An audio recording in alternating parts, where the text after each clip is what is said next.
الحمد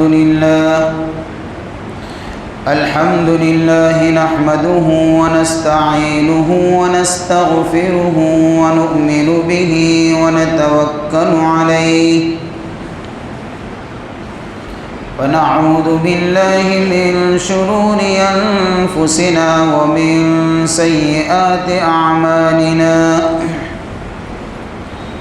من يهده الله فلا مضل له ومن يضلله فلا هادي له ونشهد أن لا إله إلا الله وحده لا شريك له ونشهد أن سيدنا وسندنا ومولانا محمدا عبده ورسوله صلى الله تعالى عليه وعلى آله وأصحابه أجمعين أما بعد فأعوذ بالله من الشيطان الرجيم بسم الله الرحمن الرحيم إن عدة الشهور عند الله 12 شهرا في كتاب الله يوم خلق السماوات والأرض منها 4 حرم ذلك الدين القيم فلا تظلموا فيهن أنفسكم صدق الله مولانا العظيم وصدق رسوله النبي الكريم ونحن على ذلك لمن الشاهدين والشاكرين والحمد لله رب العالمين. درود الشریف پڑھ لیں. اللهم صل على سيدنا محمد النبي الأمي وعلى آله وبارك وسلم. اللهم صل على سيدنا محمد النبي الأمي وعلى آله وبارك وسلم. اللهم صل على سيدنا محمد النبي الأمي وعلى آله وبارك وسلم.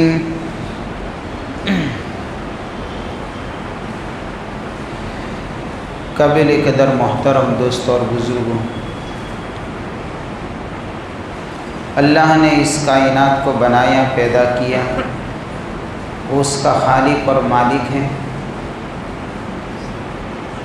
ہم کو بھی اور پوری انسانیت کو بھی اللہ نے ہی پیدا کیا، اور انسانوں کی ضرورتوں کے پورا کرنے کے اسباب اور ذرائع بھی اللہ نے پیدا فرمائے ہیں تاکہ لوگ اپنی ضرورتوں کو آسانی کے ساتھ میں پورا کر سکیں. آسمان اور زمین کے نظام کو چلایا، چاند اور سورج کے نظام کو چلایا، رات اور دن کے نظام کو چلایا، مہینے اور سالوں کے نظام کو چلایا، اوقات کے نظام کو چلایا، اور اس کے ذریعے سے انسان بہت ساری اپنی ضرورتوں کو پورا بھی کرتا ہے.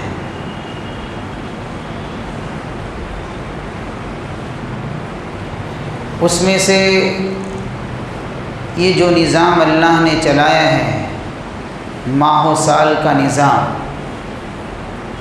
ایام کا نظام، اس کے ساتھ بھی انسان کی ضرورت لگی ہوئی ہے.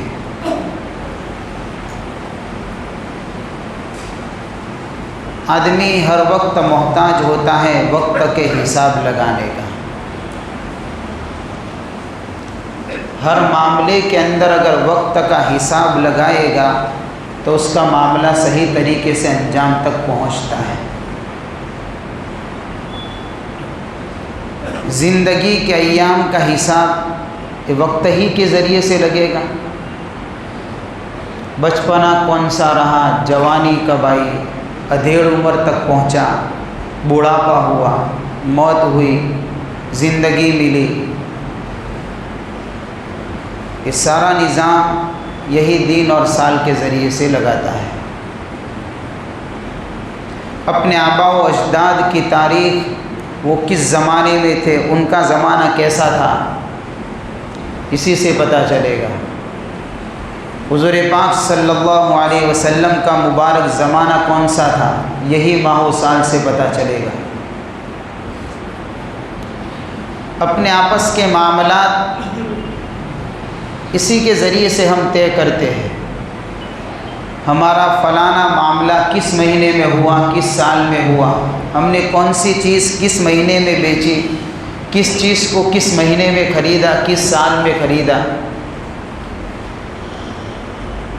تجارتی معاملات ہو، معاشی معاملات ہو، حکومتی سطح پر ہو، انفرادی سطح پر ہو، سماجی لیول پر ہو، تو لوگ وقت کے حساب کے محتاج ہیں۔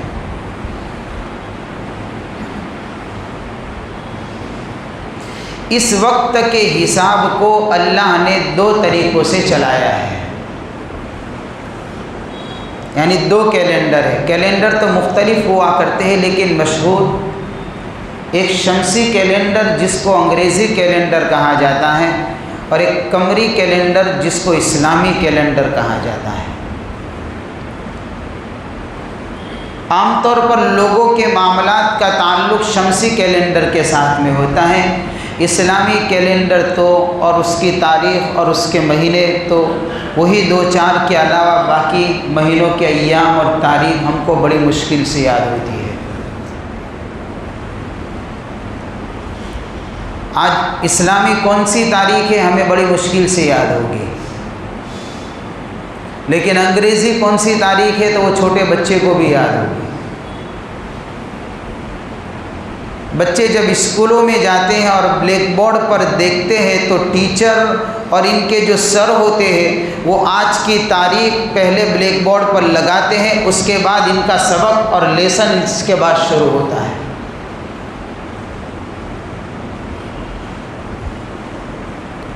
لیکن ہمارے یہاں یہ ماحول نہیں ہے، اسلامی تاریخ بڑی مشکل سے لگتی ہے۔ تو خیر اللہ نے یہ شمسی کیلنڈر اور قمری کیلنڈر سے ایک نظام چلایا ہے۔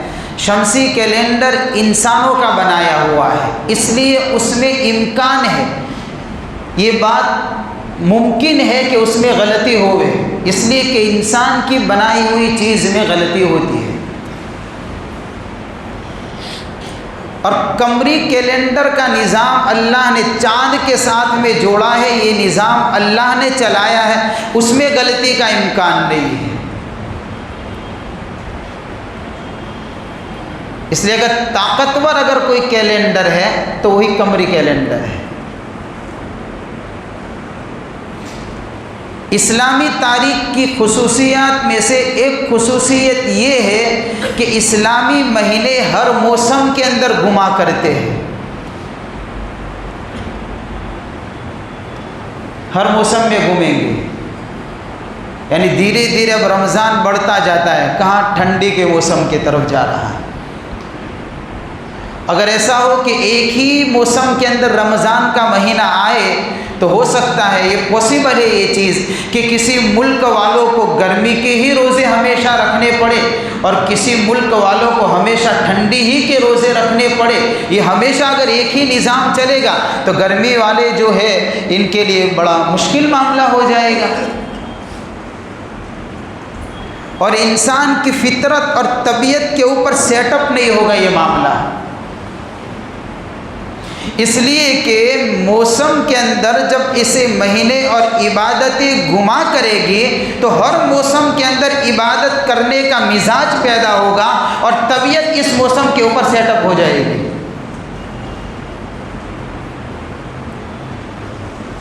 ایک بڑی خصوصیت ہے اس کی کہ ہر موسم کے اندر گھومتا ہے۔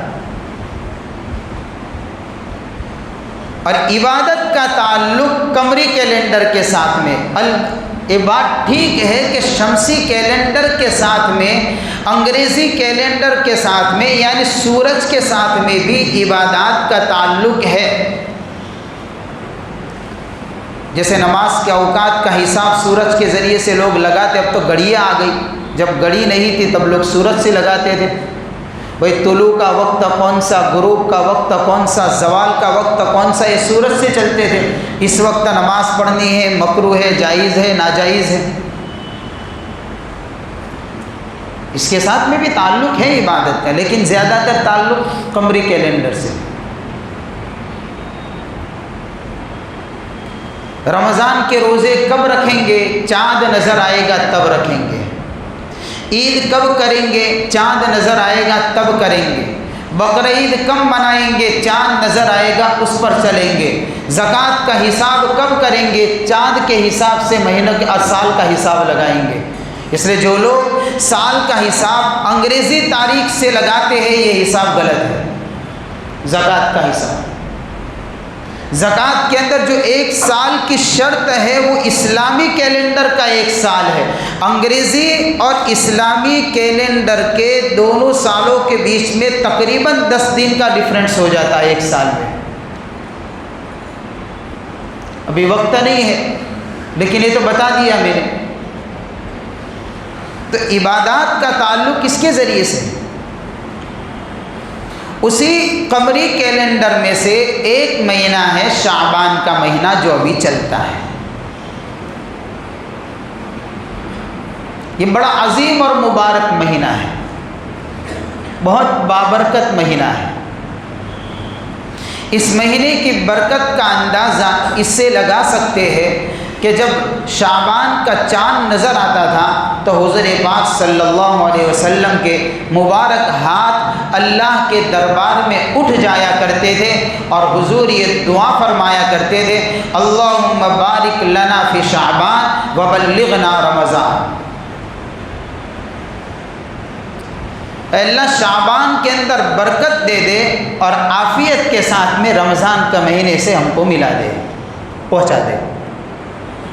اس دعا کے ذریعے سے جہاں یہ بات سمجھ میں آتی ہے کہ شعبان کا مہینہ کتنا برکتی مہینہ ہے کہ اللہ کے نبی اس مہینے میں برکت کی دعا اللہ کے دربار میں کرتے ہیں، وہی دوسری بات یہ بھی سمجھ میں آتی ہے کہ اللہ کے نبی صلی اللہ علیہ وسلم کو رمضان کی فکر کس طریقے سے شعبان سے لگ جاتی تھی۔ لہذا اس دعا سے پتہ چلتا ہے کہ شعبان کا مہینہ یہ رمضان کی تیاری کا مہینہ ہے۔ ہمارے رمضان کی تیاری کب ہوتی ہے؟ جب رمضان کا چاند نظر آئے گا تب تیاری ہوگی۔ یا حضور کی تیاری کب ہو؟ اتنا ہی نہیں، ایک مہینہ اور آگے چلے جائیے، اس سے بھی پہلے رجب سے تیاری شروع ہوتی تھی حضور کی۔ اس لیے رجب کے اندر بھی آپ علیہ الصلوۃ والسلام دعا مانگا کرتے تھے، اللہم بارک لنا فی رجب و شعبان وبلغنا رمضان۔ اے اللہ رجب میں بھی برکت دے، شعبان میں بھی برکتوں کا نزول فرما اور رمضان تک اللہ پہنچا دے۔ تو خالی شعبان میں ہی نہیں بلکہ اس سے بھی پہلے، ایک مہینے پہلے سے، یعنی رمضان کے 2 مہینے پہلے ایڈوانس حضور رمضان کی تیاری میں لگ جاتے تھے۔ یہ آپ علیہ الصلوۃ والسلام کا معمول تھا۔ اس لیے اللہ کے نبی صلی اللہ علیہ وسلم نے ہم کو اور پوری امت کو اس بات کی تعلیم دی اپنی دعاؤں کے ذریعے سے، اپنے فرامین کے ذریعے سے، کہ میری امت کو بھی چاہیے کہ رمضان کے مہینے سے آنے سے پہلے ہی رمضان کی تیاری اور کچھ کان اور آنکھ بیدار کر کے چلا کرے کہ ہماری ایکٹیویٹی کیا ہوگی مبارک مہینے میں۔ ان مہینوں کی مثال ایسی ہے جیسے بارش برستی ہے تو بارش برسنے سے پہلے اللہ کی طرف سے قدرتی 2 پروسیس ہوتے ہیں،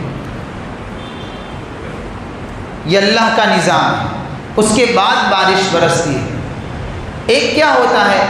ایک سب سے پہلے بارش برسنے سے پہلے ٹھنڈی ہوائیں چلتی ہیں، یہ ایک پروسیس۔ دوسرا کیا ہوتا ہے؟ دوسرا یہ ہوتا ہے کہ ٹھنڈی ہواؤں کے اندر اللہ بادل بناتے ہیں پھر کیا ہوتا ہے کہ پھر بارش برستی ہے۔ تو ایسا ہی ہے ان تینوں مہینے کی مثال، رجب کی، شعبان کی اور رمضان کی، کہ اللہ کی طرف سے رحمت کی ہوائیں رجب سے شروع ہو چکی ہے۔ یہ شعبان کا مہینہ رحمت کا بادل بن رہا ہے، رمضان کا مہینہ آئے گا اللہ رحمت کی بارش برسائے گا۔ یہ تینوں مہینے کی مثال ہے۔ لیکن ہمارا عالم کیا ہے بھائی؟ نہ ہمیں اس بات کا احساس ہے کہ رحمت کی ہوائیں چلتی ہے، نہ ہمیں اس بات کا پتہ ہے کہ رحمت کے بادل چھائے ہوئے ہیں۔ اور بہت سی مرتبہ غفلت اتنی ہو جاتی ہے کہ رمضان جیسے مقدس مہینے میں جیسی قدر کرنی چاہیے اس مہینے کی، وہ قدر ہم سے نہیں ہوتی ہے۔ بڑا مبارک مہینہ ہے، اس لیے آپ علیہ السلام کے بارے میں آتا ہے، صحابہ کرام فرماتے ہیں کہ اس رمضان کے علاوہ جو دوسرے 11 مہینے ہیں، ان 11 مہینوں میں سے جتنا کثرت سے روزہ آپ علیہ السلام شعبان کے مہینے میں رکھتے تھے، اتنے زیادہ روزے حضور پاک صلی اللہ علیہ وسلم کسی اور مہینے میں نہیں رکھتے تھے رمضان کو چھوڑ کر۔ کتنے روزے رکھتے تھے؟ ایک دوسری روایت میں آیا، اللہ کے نبی صلی اللہ علیہ وسلم کے متعلق صحابہ یہ فرماتے ہیں کہ آپ علیہ السلام کے روزے رکھنے کا جب سلسلہ شروع ہوتا تھا تو ہم کو ایسا لگتا تھا کہ وہ آپ علیہ السلام روزہ رکھنا اب تو بند نہیں کریں گے۔ یہ کب سوچتا ہے آدمی؟ جب لگاتار اتنے روزے کوئی رکھتا ہو تو سوچے گا نا کہ بھائی مجھے نہیں لگتا کہ اب یہ یعنی کہ روزہ رکھنا بند کرے گا، تو اتنے روزے چالو ہی اس کے۔ یہ آپ کا معمول تھا، اتنے کثرت سے آپ علیہ السلام روزے رکھتے تھے۔ یہ کتنا عظیم الشان مہینہ ہوگا کہ آپ علیہ السلام رمضان کے روزوں کی پریکٹیکلی گویا کہ تیاری شعبان کے مہینے میں کرتے تھے، تاکہ جسم رمضان کے روزوں کے لیے تیار ہو جائے۔ ان روایتوں سے پتہ چلتا ہے کہ اس مبارک مہینے کے اندر بندے سے کم اتنا تو ضرور ہونا چاہیے کہ اعمال کی اتنی کثرت کرنے لگے کہ اس کا آگے رمضان کا مہینہ جب آئے تو یہ مہینہ بھی عبادتوں میں گزرے۔ بعض علماء نے بڑی عجیب بات لکھی ہے، شعبان کے اندر 5 حروف تقطیع کے، ایک شین ہے، ایک عین ہے، ایک با ہے، ایک الف ہے اور ایک نون ہے۔ شین سے مطلب شرافت، عزت، اور عین سے مطلب علو مرتبت یعنی بلند مقام، اور با سے مطلب بر یعنی نیکی کرنا، برن کے معنی نیکی کرنا۔ اور شعبان کے با کے بعد ایک تقطیع کا حرف آتا ہے الف، تو الف سے الفت یعنی اللہ کی محبت، اور شعبان کے ورز میں آخری لفظ ہے، نون سے نور ہدایت۔ اس مہینے کے نام کا خلاصہ یہ نکلا کہ جو بندہ اس مہینے کے اندر اعمال کرے گا اللہ اس کو شرافت عطا فرمائیں گے، بلند مقام عطا فرمائیں گے۔ جو اس کی قدر کرے گا وہ بلند مقام کیا ہے؟ ان اکرمکم عند اللہ اتقاکم، کہ بلند مقام کہاں سے ملے گا؟ کہ تم میں سب سے زیادہ معزز اور بڑے مرتبے والا اور قابل شرافت اور بڑی عزت اور احترام والا وہ آدمی ہوگا جس کی زندگی میں اعمال اور تقویٰ ہو۔ تو اللہ کے دربار کے اندر اونچا اسٹیٹس لینے کے لیے دنیا کی دولت کی ضرورت نہیں ہے۔ اللہ کے دربار میں کوئی اسٹیٹس لینا چاہتا ہے تو اس کے لیے اعمال اور تقوی کی ضرورت ہے۔ وہاں جو مرتبے طے ہوتے ہیں وہ اعمال اور تقوی پر طے ہوتے ہیں، وہ دولت پر طے نہیں ہوتے۔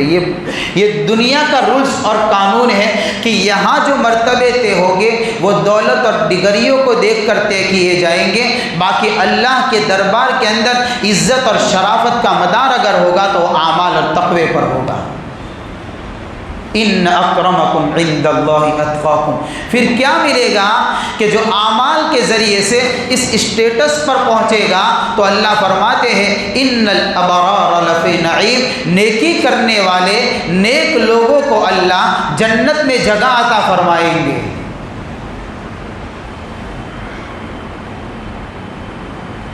اور پھر کیا ملے گا کہ پھر اللہ کی محبت ملے گی، اور یہ ہر دل کے اندر نہیں اترتی ہے، یہ تو جس دل میں طلب ہوتی ہے اسی دل میں محبت الہی کو اللہ اپنی محبت اتارتے، وہ اعمال کے ذریعے سے اترتی ہے، وہ قدر کے ذریعے سے اترتی ہے۔ ایام کی اور ماہ و سال کی قدر کی جائے، اس کو کام میں لایا جائے۔ پھر کیا ملے گا کہ پھر اللہ نور ہدایت عطا فرمائے گا، جس ہدایت کے نور کو ہم ہر نماز کے اندر اور نماز کی ہر رکعت کے اندر اہدنا الصراط المستقیم کہہ کر مانگا کرتے ہیں۔ خلاصہ یہ نکلا جو بندہ اس مہینے کی قدر کرے گا وہ اللہ کے دربار کے اندر مکرم بنے گا، اللہ اعمال کی برکت سے جنت میں جگہ عطا فرمائے گا، اس بندے کے دل میں اپنی محبت پیدا کرے گا، اور یہی محبت کے ذریعے سے اللہ اس کو نور ہدایت والے راستے پر چلائے گا۔ تو گویا کہ تو شعبان کے نام کے اندر ہی کمال رکھ دیا ہے۔ اس لیے آپ علیہ الصلوۃ والسلام نے فرمایا کہ یہ رجب اور رمضان کے بیچ میں ایک مہینہ ہے کہ لوگ بڑی غفلت کرتے ہیں اس مہینے میں۔ شہر یغفل الناس، گزشتہ جمعہ کے خطبے کے اندر میں نے اس روایت کو پڑھا تھا کہ ایک ایسا مہینہ ہے کہ اس مہینے میں لوگ غافل ہوتے ہیں، اور آپ علیہ الصلوۃ والسلام اعمال، روزے اور اس طریقے سے دیگر چیزوں کے اندر گویا کہ اپنے آپ کو مشغول رکھا کرتے تھے۔ حضور سے پوچھا گیا کیوں یا رسول اللہ صلی اللہ علیہ وسلم، تو اللہ کے نبی نے اس وقت یہ جواب دیا تھا کہ میں اس مہینے کے اندر اس لیے کثرت سے روزے رکھتا ہوں، اس لیے کثرت سے اعمال کرتا ہوں، یہ ایک ایسا مہینہ ہے کہ لوگ اس مہینے کے اندر اس طریقے سے غافل ہوتے ہیں کہ لوگوں کو گویا کہ اس مہینے کی عظمت اور وقار کا علم نہیں ہے۔ میں چاہتا ہوں کہ میں روزے دار ہوں، اور اس مہینے میں جب اللہ کے دربار کے اندر میرے اعمال پیش کیے جائیں تو انا صائم، میں روزے دار ہوں۔ تو یہی مہینہ ہے کہ بندوں کے اعمال رب کے دربار میں پیش ہوتے ہیں۔ اس کے علاوہ اس مہینے کے اندر ایک مقدس رات ہے جس رات کو شب برات کہا جاتا ہے، یہی 15ویں رات ابھی آئے گی۔ اس رات کو ہم نے جشن کی رات بنا دیا ہے، حالانکہ اس رات کے اندر کس طریقے سے عبادت کرنی ہے، کس طریقے سے اس رات کو گزارنا ہے، اس کے 15واں روزہ ہے، کیا قدر ہے اس کی۔ لیکن ہوتا کیا ہے، اس رات کے اندر محفلیں لگے گی، ٹولے بنا کر قبرستان میں جائیں گے، یعنی اس کو اتنا ضروری سمجھ لیا ہے کہ اس کے بغیر یہ رات گزرے گی ہی نہیں۔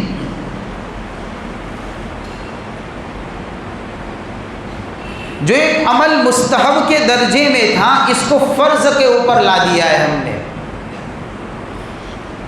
کسی عمل کو اس کے اسٹیٹس سے ہٹا کر اس کے درجے کو بڑھا دینا یہ بھی بدعت ہے، یہ بھی طریقہ غلط ہے۔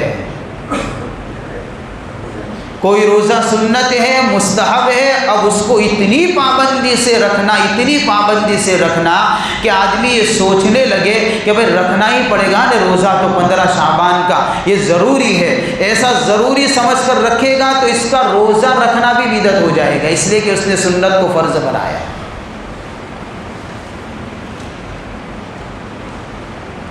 جو عمل جس لیول کا ہے اسی لیول پر رکھیے، یہی حدیث کی تعلیم ہے۔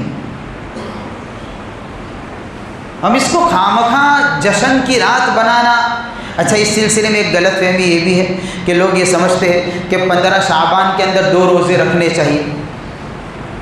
بھئی 2 روزے کا تعلق محرم کے ساتھ میں 9-10 رکھیے یا تو پھر 10 اور 11 رکھیے۔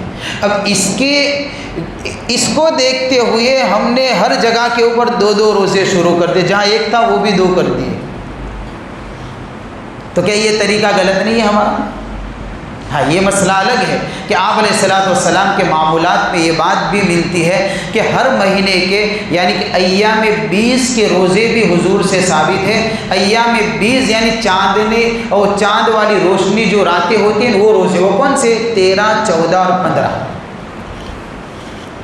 یہ مسئلہ الگ ہے، لیکن کسی نے محرم کے 2 روزے کو دیکھتے ہوئے جہاں ایک روزہ ہے اس کو بھی 2 بنا دیا۔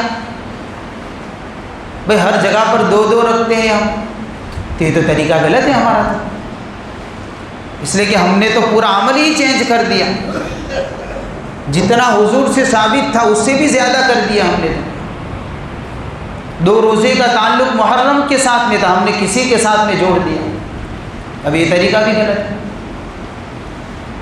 اور اس مبارک رات کے اندر جہاں اللہ کے طرف سے یہ صدا لگتی ہو، ہے کوئی مغفرت چاہنے والا فاغفر لہ، کہ میں اس کی مغفرت کر دوں، ہے کوئی روزی کا سوال کرنے والا، اس کے لیے رزق کے دروازے کھول دیے جائیں، کوئی ہے جو مصیبت میں پڑا ہوا ہو اور دنیا کے ہر در نے اس کو ٹھوکر مار کر ہٹا دیا ہو، کوئی اس کی سنتا نہ ہو، آج کی رات میں آ جائے، میرے دربار کے اندر آئے گا، میں اس کی مصیبت کو سنوں گا۔ رب تو ہر وقت سنتا ہے، لیکن آج کی رات کی خصوصیت یہ ہے کہ گویا کہ سورج کے غروب ہونے سے ہی اللہ کے دربار، اللہ کی طرف سے یہ صدا لگنی شروع ہو جاتی ہے کوئی مصیبت میں پڑا ہوا جس کی مصیبت کو دنیا کے انسانوں نے دور نہیں کیا اور کوئی کر بھی نہیں سکتا ہے، میں تیرا رب ہوں، تو آ جا میرے دربار کے اندر جھک جا، ایک آنکھ کا آنسو تیرا نکلے گا، دل کی سچی طلب سے تو مانگے گا، دنیا کی ساری مصیبتیں تیرے سامنے ختم کر دوں گا میں۔ ہم پر جب تکلیفیں آتی ہے، جب مصیبتیں آتی ہے، جب پریشانی آتی ہے، ہم دنیا کے ہر در کے اوپر جا کر کھڑے رہتے ہیں، یہ وہ شاہانہ در ہے جو آئے گا عزت سے لے کر جائے گا، کسی کو پتہ نہیں چلے گا۔ اور دنیا کے در کا عالم یہ ہے کہ جو جائے گا لے کر جائے گا، ذلت سے جائے گا، یہ فرق ہے، یہ قدر ہے اس رات کی۔ گناہوں کی معافی مانگنا، رمضان کی تیاری کی توفیق مانگنا، ایسی عافیت مانگنا کہ اللہ اس مبارک مہینے کو عافیت کے ساتھ اعمال والا ہمارا مہینہ اللہ بنا دے، جو رب کی مرضی ہے اس کے مطابق اللہ مجھے اپنا مبارک مہینہ گزارنے کی توفیق عطا فرما دے، یہ تو اس کے لیے ہے مہینہ۔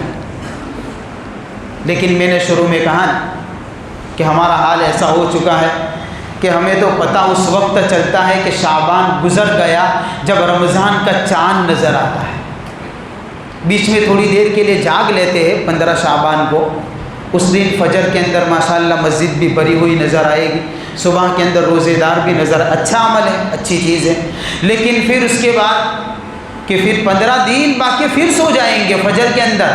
آج میں فجر کی نماز پڑھانے کے لیے جب مصلی پر کھڑا ہوا، میں نے نمازیوں کو گنا، اتنے بڑے محلے کے اندر سنت پڑھتے ان کی بات نہیں کرتا ہوں، جو صف میں کھڑے ہو چکے تھے تکبیر اولیٰ کے وقت، میں نے مصلیوں کو گنا، اتنے بڑے محلے کے اندر صرف 9 آدمی تھے، صرف 9 آدمی تھے۔ یہ حال ہے ہماری نمازوں کا، 9 ہی آدمی، اتنی بڑی مسجد ہے باقی نمازوں میں صفیں بھر جاتی ہے، فجر کے اندر کہاں گئے ہمارے مسلمان بھائی؟ کیا ہوا؟ ایسی بھی غفلت میرے بھائیوں؟ اللہ کا ڈر اور اللہ کا خوف پیدا کرنا چاہیے۔ نماز جیسے عظیم الشان فریضے کے اندر ہماری طرف سے یہ حال ہو گئے، صرف 9 آدمی، بڑا دکھ ہوا مجھے، بڑا درد ہوا۔ کس جگہ پر نماز پڑھاتے ہیں؟ کیا ہو رہا ہے؟ ہم گھروں کے محلے کے اندر چلے جائیں، لوگ اٹھ جاتے ہیں، واکنگ کے لیے نکل جاتے ہیں، اور ہمارے محلہ کا حال تو یہ ہے کہ ایسا لگتا ہے اس طریقے سے سناٹا چھایا ہوتا ہے کہ 10 بجے تک کوئی کسی کو جواب نہیں دیتا۔ 10 بجے کے بعد اگر کسی کو کال کرو تو نیند میں جواب دے گا کہ تھوڑی دیر میں اب اٹھتا ہوں پھر جواب دیتا ہوں۔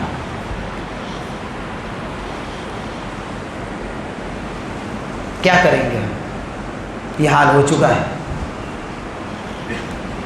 نہیں میرے بھائی، بہت بڑے فریضے کے اندر کوتاہی ہو رہی ہے۔ یہ آج کی بات کرتا ہوں میں، ایسے ہر روز کا معاملہ ایسا ہوتا ہے، بس تھوڑی سی صف ہوتی ہے، پھر دھیرے دھیرے 1.5 صف جیسا ہو جاتا ہے، 1.5-2 صف کے قریب یہ ہو جاتا ہے، لیکن شروع میں جو ہونا چاہیے وہ مجمع تو دکھتا ہی، اور وہ بھی 1.5-2 صف زیادہ ہے۔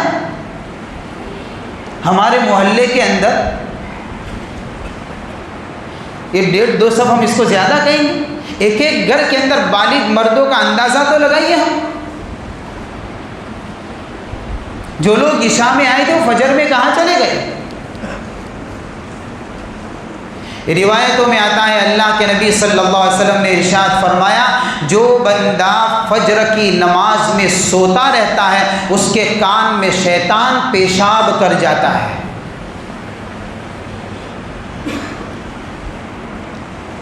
اتنی بڑی دھمکی ہے حضور کی طرف سے۔ ایک دوسری روایت سنا دو، آپ علیہ الصلوۃ والسلام نے فرمایا کہ جو آدمی بازار کا رخ کرتا ہے صبح کے وقت، اس کے ہاتھ میں شیطان کا جھنڈا ہوتا ہے، اور جو اللہ کے گھر کا رخ کرتا ہے اس کے ہاتھ میں رحمان کا جھنڈا ہوتا ہے۔ ہم دیکھیں تو صحیح، فجر چھوڑ کر اپنی ضروریات کے لیے ہم سیدھے بازار چلے جاتے ہیں۔ ہم کس کی ترجمانی کرتے ہیں؟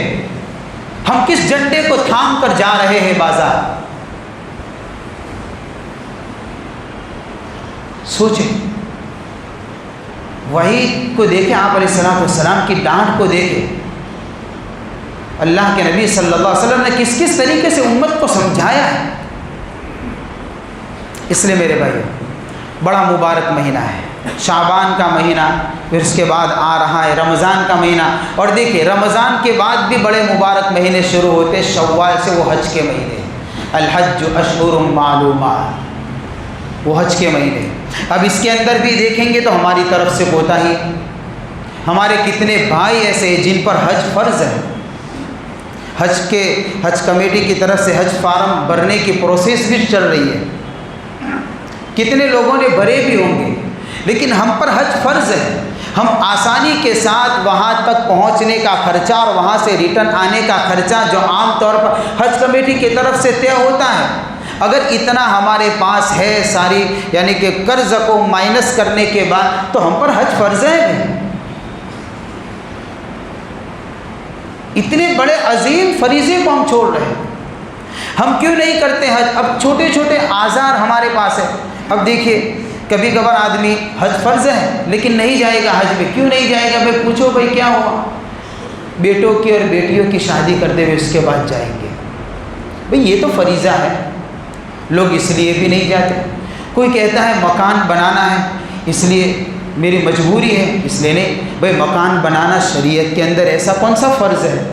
بھئی جو فرض ہو چکا ہے پہلے اس کو ادا کریں۔ کوئی کہتا ہے کہ امی ابا نے حج نہیں کرا تو میں کیسے کروں؟ تو بھئی حقیقت یہ ہے کہ حج کے نصاب کا جو مالک ہوگا اس پر حج فرض ہے۔ اگر مان لو باپ غریب ہے، اولاد کما رہی ہے اور اولاد حج کے نصاب کی مالک ہو چکی ہے، اب اس پر حج فرض ہے اولاد پر۔ یہ فریضہ ہر ایک کے اوپر الگ الگ ہے۔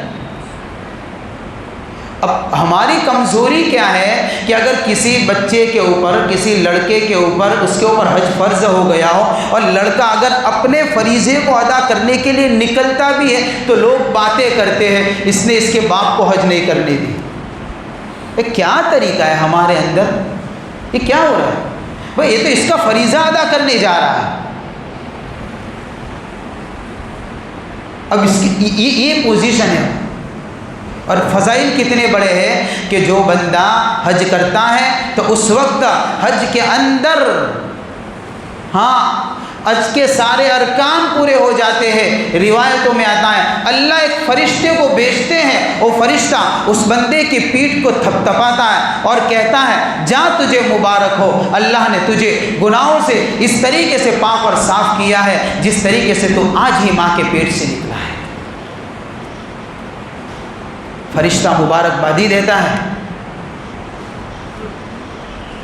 اتنے بڑے فریضے کو چھوڑ دے رہا جبکہ وہاں تک پہنچنے کے لوگ تڑپتے ہیں، جن کے پاس اسباب نہیں ہے، وسائل نہیں ہے، ان دلوں کے اندر طلب ہوتی ہے کہ اللہ ہم کو پہنچا دے۔ ہم کو اللہ نے اسباب دیے ہیں، وسائل دیے، خرچ دیا ہے، پیسوں کا نظام سارا پورا معاملہ سیٹ اپ ہے ہمارا، پھر بھی اگر ہم حج پر نہ جائیں، اللہ کے نبی صلی اللہ علیہ وسلم نے ایسے آدمی کے لیے بڑی سخت وعید ارشاد فرمائی ہے۔ آپ علیہ السلام فرماتے ہیں کہ جس کے اوپر حج فرض ہو اور پھر وہ حج کو نہ جائے، مجھے اس کی پرواہ نہیں ہے وہ یہودی ہو کر مرے یا پھر عیسائی ہو کر مرے گا،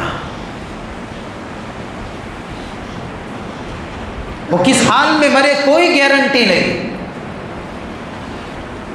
اتنی بڑی سخت وعید ہے حضور کی طرف سے، اتنی بڑی سخت ڈانٹ ہے۔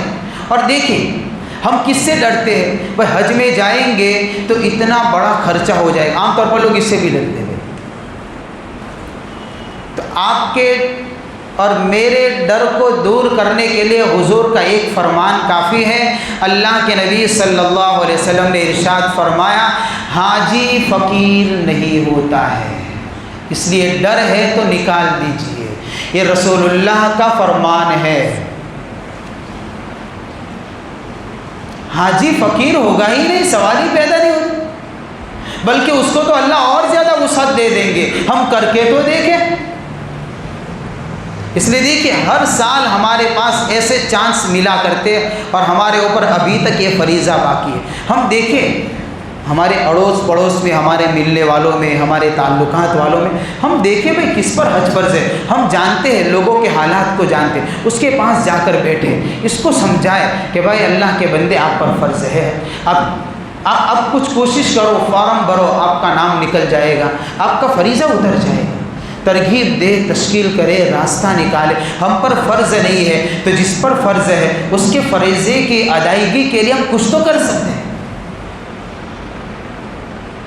اس لیے اس کی بھی فکر کرنے کی ضرورت ہے۔ مجھے اس مضمون پر مکمل ایک موضوع لینا تھا، لیکن چونکہ اب لمبے ٹائم سے یعنی کہ حج کے فارم بھرے جا رہے ہیں تو شاید ہو سکتا ہے تھوڑی ہی مدت کے اندر شاید ہو سکتا ہے بند ہوئے، مجھے پتہ نہیں ہے، جو جانتے ہیں ان لوگوں کو پوچھ لے کہ وہ حج کے فارم کب بند ہوں گے اس سے پہلے، اس لیے میں نے جلدی میں آج کے موضوع کے ساتھ میں بھی اس کو بھی لے لیا۔ اس لیے کوشش کرے بھائی کہ ہمارے اوپر یا جن اللہ کے بندوں کے اوپر حج کا فریضہ عائد ہو چکا ہے اور اپنے فریضے سے ابھی تک یعنی کہ وہ ادائیگی سے سبکدوش نہیں ہو چکے ہیں تو ہم ان کی تشکیل کریں گے، ان کو سمجھائیں گے، ان کی ذہن سازی کریں گے اور ان کے لیے جو بھی کوشش ہوگی ہم کوشش کریں گے ان کے لیے حج میں جانے کا راستہ ہموار کریں گے۔